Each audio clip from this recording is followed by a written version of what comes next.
मैंने जैसा कि पहले आपको हिंट किया था, स्केलर वेक्टर के अलावा तीसरे टाइप की क्वांटिटीज भी होती हैं जिनको टेंसर कहा जाता है। आपको ये भी हमने बताया था कि मूवमेंट ऑफ इनर्शिया टेंसर है। टेंसर क्या है ये आपको मैथमेटिकल वाले पोर्शन में डिटेल में पढ़ाया जाएगा, लेकिन फिजिक्स के पॉइंट ऑफ व्यू से इसकी फिलॉसफी के बारे में जहाँ यहाँ पे सिलेबस है उतना भर में पढ़ाने जा रहा हूँ। ठीक है, शुरुआत करता हूँ मैं एंगुलर मोमेंटम से। एंगुलर मोमेंटम को हिंदी वाले जान लें, कोणीय संवेग कहा जाता है और इसको आप जे या एल से डिनोट करते हैं। मैं यहाँ पे एक ही चीज से करूँगा, कंफ्यूजन होगा, मैं एल से डिनोट कर रहा हूँ। ठीक है, एंगुलर मोमेंटम की जो परिभाषा है, जो उसका बेसिक है, मैंने आपको बताया था कि लीनियर मोशन और रोटेशनल मोशन को जब कंपेयर किया था तो लीनियर मोमेंटम को रिप्लेस करता है रोटेशनल मोशन में एंगुलर मोमेंटम, लेकिन इनका आपस में संबंध होता है। जैसे फोर्स और टॉर्क का संबंध है, जो मोमेंट ऑफ फोर्स है वो टॉर्क होता है। ठीक है, बल का आघूर्ण बल आघूर्ण होता है। Moment of force is torque. ऐसे ही moment of linear momentum, moment of force की जगह लीनियर मोमेंटम, लीनियर मोमेंटम को कहते हैं रेखीय संवेग, जिसको आप P से डिनोट करते हो। किससे? P से। Moment of linear momentum is सबसे कम शब्दों में हमने इसका कॉन्सेप्ट बताया एंगुलर मोमेंट। अब मैथमेटिकली कैसे लिखो? पहले तो एक पार्टिकल लेते हैं, तो L equal to moment of linear momentum बने R क्रॉस B, यही तो होगा। अब अगर सिस्टम ऑफ पार्टिकल्स हैं तो वो सिग्मा लगा लोगे, एक पार्टिकल के लिए वैसे ही इसमें आप सिग्मा लगा दोगे, R equal to 1 to n RI, ये L। और इस system of particles R cross P होता है या नहीं होता है, आपने पढ़ा है या नहीं पढ़ा है? कितने लोग पहले से जानते हैं इसको? L equal to R cross P, moment of linear momentum. Linear momentum P equal to किसके होता है? अब मैं I बाई रिप्लेस नहीं कर रहा हूँ, उसमें कंफ्यूजन होगा। हम एक जनरल लिखे दे रहे बिना नोटेशन के, सिंपली R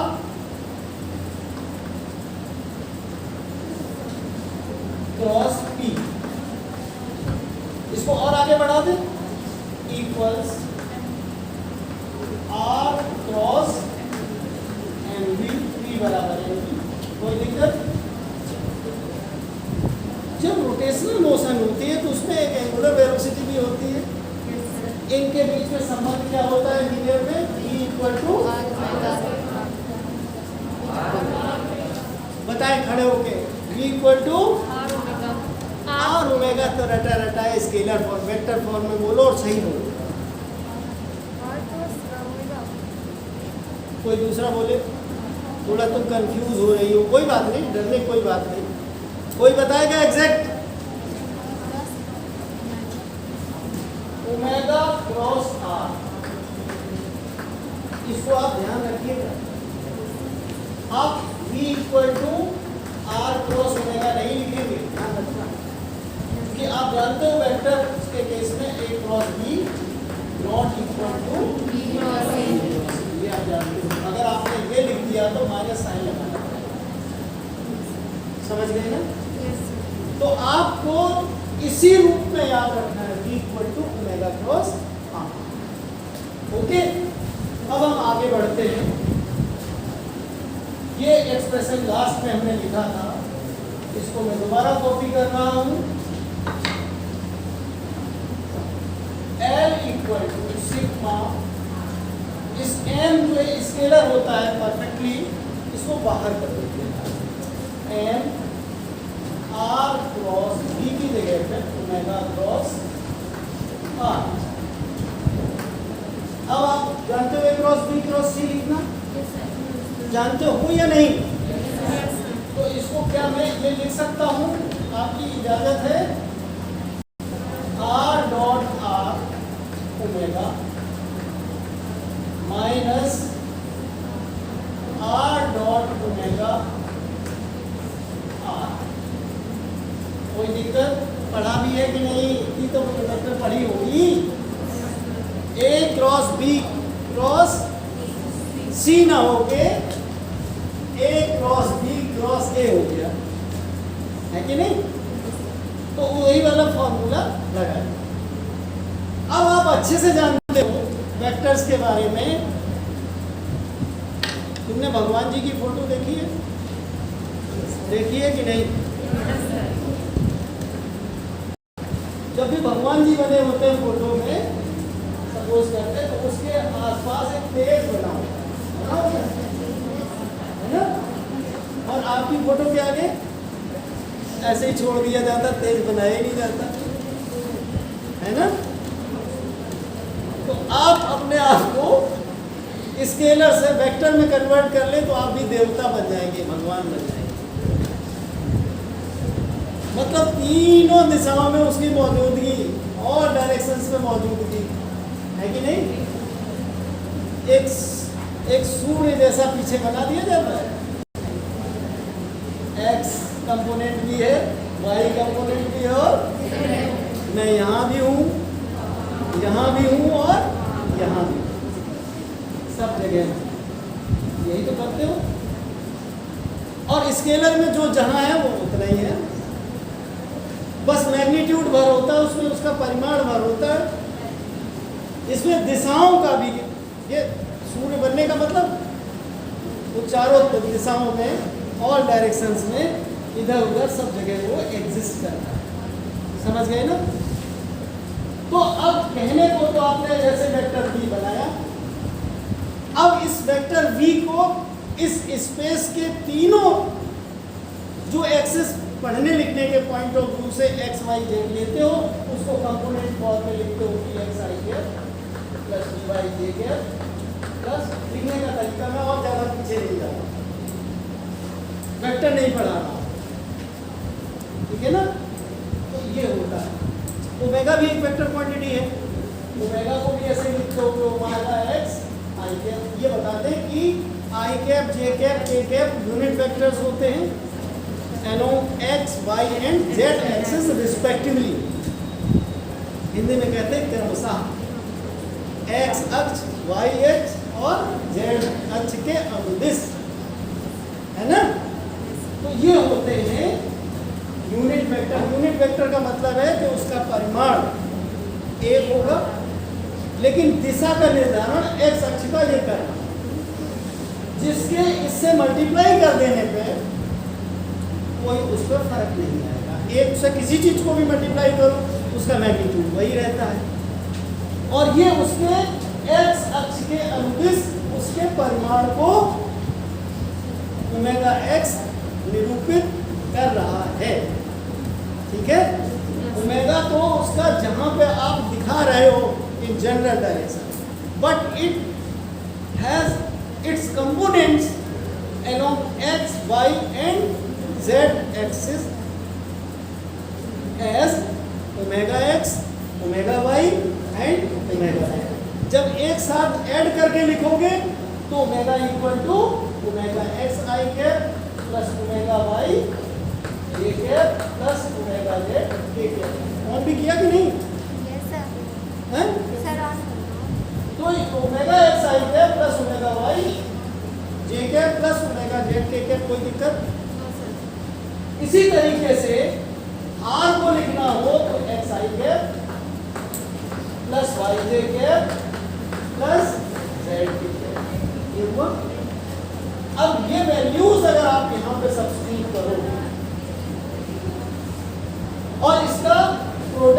निकालोगे, ये छुरी से लोगों से निकलवाएं क्या? निकालिए, मैं थोड़ा सा कर दूँ, टाइम वेस्ट होगा। ये आर डॉट आर तो आर स्क्वायर हो जाएगा। Yes sir. ओमेगा तो ये है ये, तो इसका आप देखिए omega M omega X I cap plus omega Y J cap plus omega Z K cap और ये आर स्क्वायर माइनस ये पूरे में सिग्मा लगा हुआ, समझ गए ना? प्लस सिग्मा एम और ये आर डॉट ओमेगा का मतलब हुआ R X I cap plus R Y J cap plus R Z K cap dot omega X I cap plus omega Y J cap plus omega Z K cap और बाहर इसके ये आएगा, ये dot लगा हुआ है, इसके बाहर ये R cap into R cap हमें लिखे दे रहे हैं, तो इसमें जगह ज़्यादा बढ़ जाएगी। सबको समझ आ रहा है? अब इसमें आप देखिए कि जब आप इसका प्रोडक्ट करोगे तो क्या लिखा हमने? नोटेशन अलग दे दिया मैंने, एक्स आई कैप लिखा जाएगा, आर एक्स लिखना होगा, Y J cap plus Z K, तो omega X X omega Y Y या जे ओमेगा जेड ओमेगा, यही तो आएगा इसका। तो अब ये नेक्स्ट लाइन लिखूं फिर, ये तो ऐसा कॉपी हो गई, इसमें अभी हमें वैल्यूएशन करने की जरूरत नहीं है। Omega X I cap plus omega Y J cap plus omega Z K cap R square plus sigma M omega X omega X plus Y omega Y plus Z omega Z और यहाँ पे क्या था R X I cap plus Y J cap plus Z K cap, ये होगा। क्योंकि देखिए dot product क्या हो जाता है इसके अंदर, ये तो इसके अंदर क्वांटिटी हो चुकी है। सबको समझ आ रहा है? कोई डिफिकल्ट तो नहीं लग रहा? अब मैं आगे कर नहीं रहा हूँ, मैं सीधे सीधे किताब से कॉपी करे दे रहा हूँ, आप कर सकते हो, तो उसमें टाइम वेस्ट नहीं होगा, क्योंकि स्टेप्स करने की जरूरत नहीं। जो हमें पढ़ाना था, जो समझाना था, वो मैंने आपको समझा दिया है और मैं सीधे से कॉपी कर रहा हूँ, और जिससे आप सीधे सीधे लिख सकते हो। नाउ यू कैन अचीव, देखिए ऐसा है, देखिए जो आर स्क्वायर हमने लिख रखा है, बाहर लिख रखा है, आर स्क्वायर का मतलब जानते हो ना? आर डॉट आर का मतलब हुआ X I cap plus Y J cap plus Z K cap और दूसरा dot with X I cap plus, तो आर स्क्वायर एक्चुअली होता है किसके बराबर? X square plus Y square plus, जब इन सबको आप यूज करोगे या आर स्क्वायर भी चलने दो, तो यहाँ देखिए आई कैप यहाँ दिख रहा है, यहाँ भी आई कैप दिख रहा है। अब आई कैप के साथ एक्स ओमेगा एक्स भी मल्टीप्लाई होगा, एक्स वाई ओमेगा वाई भी आएगा, एक्स जेड ओमेगा जेड भी आएगा, ऐसे ही इसके साथ सारे तीनों आएंगे, इसके साथ भी तीनों आएंगे, समझ रहे हो ना? तो जब आएंगे तो फिर हम L को ऐसे लिखेंगे, जैसे हमने L को लिखा L x I cap plus L Y J cap plus L Z K cap, left hand side में हमने ये लिखा L x I cap plus L Y J cap plus L Z K cap, ये आपको खुद करना है, right? Left hand side में ये हमने कर दिया, और इसको सिंप्लीफाई करके आई कैप वाले इकट्ठे कर लो, जे कैप वाले जो भी टर्म्स आए उनको इकट्ठा कर लो, और के कैप वाले इकट्ठे कर लो। जब आप इंडिविजुअल कंपोनेंट्स को कंपेयर करोगे तो जो आई कैप के साथ इधर लिखा होगा वो एल एक्स कहलाएगा, जो वाई जे कैप के साथ होगा वो, और इसी तरीके से जेड के साथ के कैप के साथ एल जेड। इतनी बात समझने में सब समझ लिए हैं या किसी को अभी भी संदेह? इतनी मैथमेटिक्स कितने लोग नहीं सीख के आए? क्यों? तो मैं लिखूं एलएक्स की वैल्यू, चूंकि ये बोर्ड में ज़्यादा जगह भरेगी, तो मैं सीधे सीधे कुछ स्टेप्स बोल करके कि जब हम इसको अलग करेंगे और इससे कंपेयर करेंगे, comparing components of Lx, Ly and Lz in the right hand side, we can write, मैं लिख सकता हूँ या हम लोग लिख सकते हैं, क्या लिख सकते हैं कि Lx जो निकल के आएगा वो आएगा, ये कुछ मिटा देता हूँ, जगह मिल जाएगी, ये तो दिखाई नहीं देगा।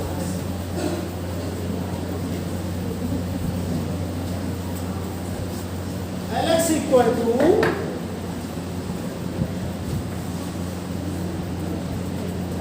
Lx, देखिए हम इस पे एरो नहीं लगा दे रहे। जब हम Lx, Ly और Lz लिखते हैं तो हम बड़े सुकून महसूस करते हैं कि अब इसको वेक्टर लिखने के झंझट से मुक्ति मिल गई। वेक्टर का स्वरूप बना है तो उसको आई कैप से मल्टीप्लाई कर देंगे। ये Lx लिखने का मतलब magnitude of angular momentum along axis, ठीक है। तो अब हम जब कंपेयर कर रहे हैं कि भैया आई कैप यहाँ भी लिखा, आई कैप यहाँ भी, आई कैप के साथ जो लिखा है वो इधर वाले से हम कह रहे हैं, और जो चीज़ लिखी हो उसका मैग्नीट्यूड राइट हैंड साइड से उठा के इसके सामने लिख दे रहे। क्लियर? कोई दिक्कत?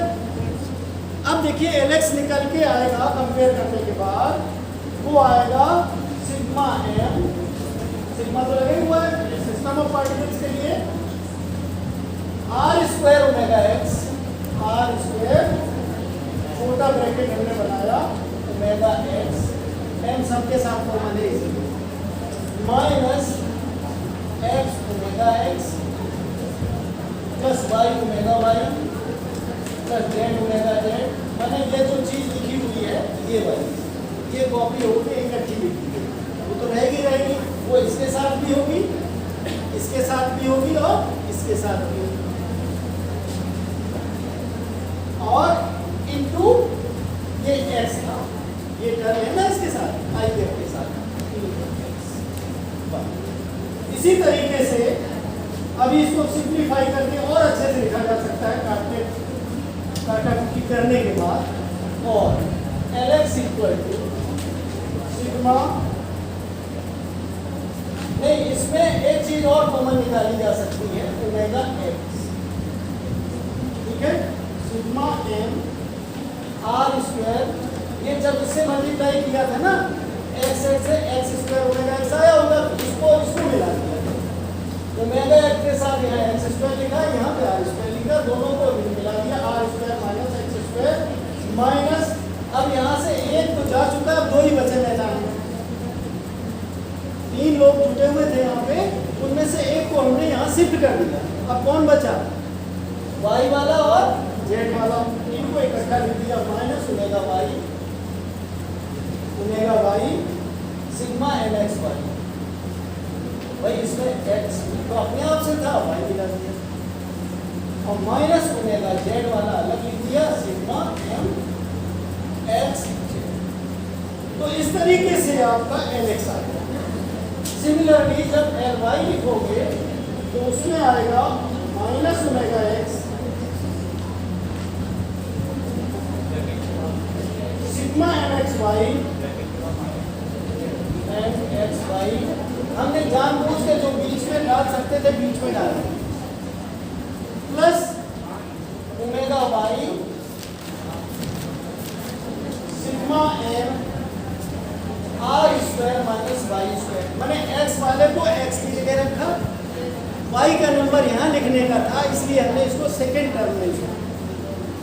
एक तरीका होता है लिखने का, सलीका होता है, जो चीज़ आपकी जिस कमरे में रखने लायक होती उसी में रखते हो, ऐसे ही मैथमेटिकल स्टेप्स में भी सबको ठीक से अपने अपने स्थान पे रखना चाहिए।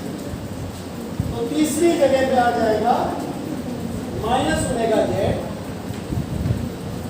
Sigma m y Z. इसी तरीके से Lz होगा माइनस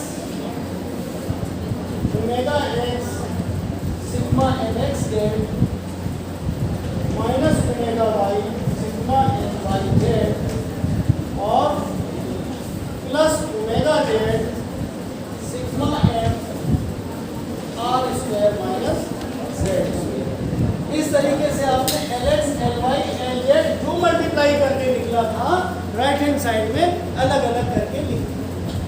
ये आपको खुद करना होगा अगर करना चाहते हो तो। अगर आप इससे समझ गए हैं तो काफ़ी है, चूँकि ऑब्जेक्टिव आना है इसलिए आप इसको लेकिन एक बार ज़रूर करके देखें ताकि आपकी दिमाग की बत्ती जल जाए। ठीक है। अब इसके बाद मैं आपको एक दूसरी बात बताना चाहता हूँ। आप ये जानते हो हमने ये लिख लिया। अब आप देखिए इसी को हम दूसरे नोटेशन के साथ लिखना चाहते हैं, कुछ नोटेशन देना चाहते हैं। हम एलएक्स को ये जो लिखी हुई है इस पर जरा ध्यान दीजिए। These equations मान लो ये A है, ये B है और C है। We can write these ABC equations in the form as below. Lx equal to I x x omega x। आप ध्यान से देखिए, आपने ये पढ़ा है कि I इक्वल टू होता है सिग्मा एम आर स्क्वायर। इसमें सब मिक्सिंग भी हो रही है। कहीं पे तो देखो आर स्क्वायर दिख रहा है। आर स्क्वायर को जब ओपन करोगे वो मैं डिस्कस नहीं कर रहा हूँ। X square plus Y square plus minus X square cut जाएंगे तो सिर्फ बचेगा Y square plus Z square, यही तो बचेगा। हम कुछ नहीं लिख रहे फिलहाल। ये चीज जो है एम आर स्क्वायर टाइप की चीज लिख रहे हैं, लग रही है। तो चूंकि इसमें एक्स दिख रहा है, आर तो एक जनरल लिखा होगा, तो इसमें चूंकि हमें दो नोटेशन ले लेंगे, क्योंकि कहीं पे एक्स वाई है, कहीं पे एक्स जेड है, कहीं वाई जेड है, तो सब सारे को हम मोमेंट ऑफ इनर्शिया बोलेंगे अलग अलग कंपोनेंट्स के लिए। जिसमें मिक्सिंग नहीं है एक्स वाई की उसको हमने आई एक्स एक्स लिख दिया इनटू ओमेगा एक्स। के अलावा जो चीज लिखी है इसको लिख दिया हमने आई एक्स एक्स प्लस या जो भी है प्लस आई एक्स वाई। ये जो चीज लिखी है वो एम आर स्क्वायर, देखिए उसकी पावर मिला दो ना एक एक एक्स वाई की, तो मैं जो उसकी जो डायमेंशन है वो काहे की बन रही है, स्क्वायर की बन रही है। तो इसको भी मोमेंट ऑफ इनर्शिया कहेंगे।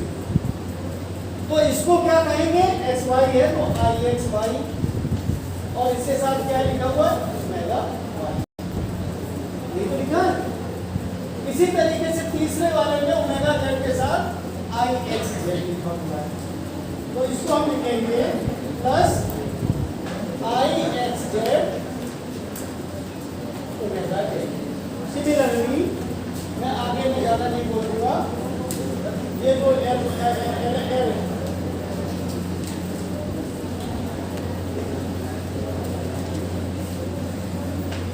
एल वाई जो हो जाएगा वो होगा आई वाई एक्स ओमेगा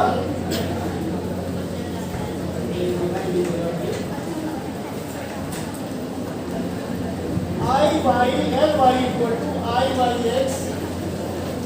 आई कहाँ दिया था नाम, इसमें वाई एक्स है, आई वाई एक्स। लेकिन यहाँ पे एस वाई की जगह हम वाई एक्स लिख रहे हैं क्योंकि यहाँ पे वाई महत्वपूर्ण है। वाई से शुरू होता तो वाई के साथ एक्स, तो I Y X omega X plus I Y Y omega Y plus I Y Z omega Z. इसी तरीके से एक्स जेड हो जाएगी I Z X omega X plus I Z plus I Z Z omega. इस तरीके से आपको ये 3 इक्वेशन दिख रही है नहीं? यहाँ तक कर लेंगे आप, इसी के मैथमेटिक्स करने से आ गया है। अब आप ध्यान दीजिए कि आई एक्स एक्स किसके बराबर है? हमने किसकी जगह लिखा था आई एक्स एक्स? जो लिखा था आपको समझ में आ गया होगा कि sigma M Y square plus Z square. इसी तरीके से आई वाई वाई क्या आएगा? Sigma M X square plus Z square. I Z Z में sigma M X square plus Y square. इसी तरीके से आप I X Y I Y Z I Z X को पहचान सकते हो कंपेयर करके, ये अपने आप कर लोगे। अब इसको जो है, जो चीज़ आपने करी है, मैं आपको ये नाम बताना चाहता हूँ जो आपके सिलेबस में है कि आई एक्स एक्स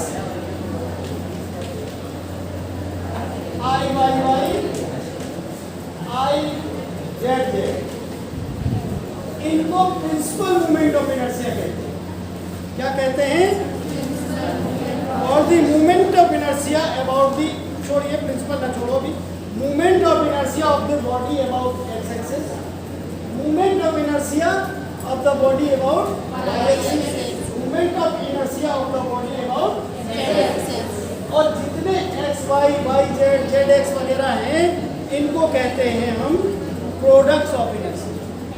ये मूवमेंट ऑफ इनर्शिया है और ये आई X Y I Y Z वगैरह, इनको कहते हैं प्रोडक्ट्स।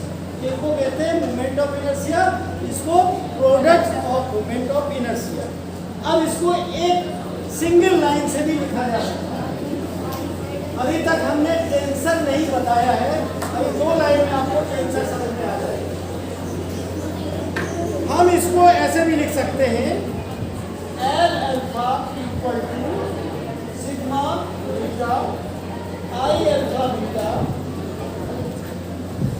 ओमेगा बीटा, जहाँ पे अल्फा बीटा जो है वो एक्स वाई और जेड ही हम जनरल वे में लिख दिया। यही इक्वेशन जो आपके सामने ऊपर लिखी थी, इसको आप मैट्रिक्स के रूप में लिख सकते हो। किसके रूप में लिख सकते हो? 3 इक्वेशन है, इनको ऐसे लिख सकते हो।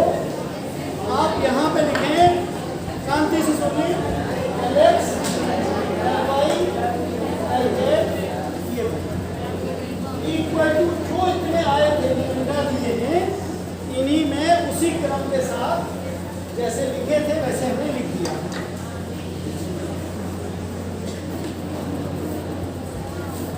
आई एक्स एक्स लिखना आसान है, आई X Y I X Z, I Y X I Y Y I Y Z. रखना हुआ था एक्स एक्स एक्स बात में है, और इसमें एक्स वाई जेड, इसमें वाई से शुरू है, इसमें आई वाई एक्स और यहाँ पे क्या लिखा जाएगा? तो इस तरीके से लिखा, और बेसिकली ये L इक्वल टू ये I को रिप्रेजेंट कर रहा है और ये समझ में आया? तो आई एक्स एक्स ये कितने कंपोनेंट्स हैं इसमें? वेक्टर में तो 3 कंपोनेंट आते थे, लेकिन मूवमेंट ऑफ इनर्शिया के 9 कंपोनेंट्स हो गए।